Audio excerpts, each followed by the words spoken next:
नमस्कार मंडळी. संडे आला की सर्वांच्या आईचं एकच टेन्शन, नाश्त्याला काय बनवू. आज माझी मम्मा तुमच्या सोबत एक छान अशी जबरदस्त रेसिपी शेअर करणार आहे. तर त्याचं नाव आहे पालक चिला ब्रेड टोस्ट. चला तर मग मंडळी रेसिपीला सुरुवात करूया. तर मी इथे एक बाउल घेतला आहे, त्यामध्ये 1 वाटी बेसन घ्यायचं आहे. तर इथे माझ्या बेसनमध्ये ऑलरेडी मी तांदूळ मिक्स करून बेसन तयार करते. सो तुम्ही 1 वाटी बेसनमध्ये 2 चमचे तांदळाचं पीठ घाला.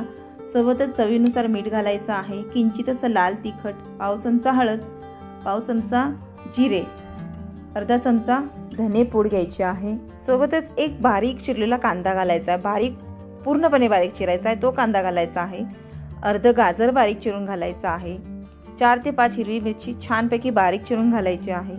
सोबतच कोथिंबीर घालून घ्यायची आहे, ती सुद्धा बारीक चिरून घ्यायची आहे. आणि बारीक चिरलेला अर्धी वाटी पालक घालायचा आहे.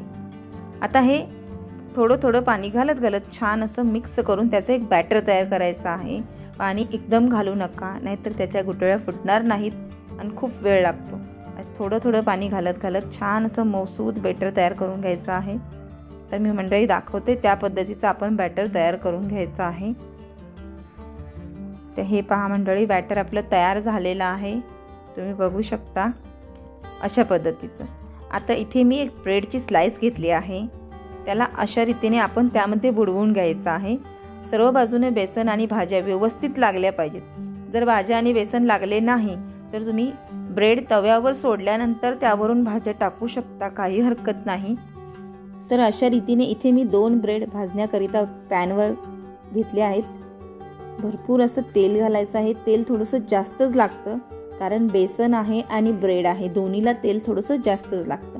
खरपूस असं भाजण्याकरिता मीडियम फ्लेमवर आपल्याला हे भाजायचं आहे, कारण बेसन भाजण्याकरिता थोडासा वेळ जास्त लागतो. 3 ते 4 मिनिटानंतर आपण ते पलटी करून घ्यायचं आहे. हळूवारपणे पलटी करायचं आहे. पॅनमध्ये तेल असल्यामुळे छान असं आलटी पलटी करत मीडियम फ्लेमवर आपण ते खरपूस होईपर्यंत भाजून घ्यायचं आहे. सतत 1 ते 2 मिनिटांनी आपण ते पलटी करायचं आहे, जेणेकरून व्यवस्थितरित्या दोन्ही बाजूने भाजले जाईल. सतत आलटी पलटी करत राहा मंडळी. अवघ्या 4 ते 5 मिनिटात ते भाजून होईल, जास्त वेळ लागणार नाही. छान असं खरपूस भाजून घ्यायचं आहे.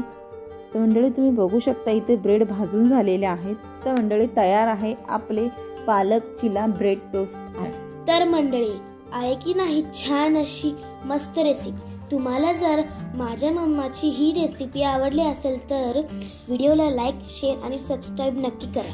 पुन्हा भेटू अशाच एका नवीन रेसिपी सोबत. वेळात वेळ काढून पूर्ण व्हिडिओ पाहिल्याबद्दल मनापासून खूप खूप थँक्यू. बाय.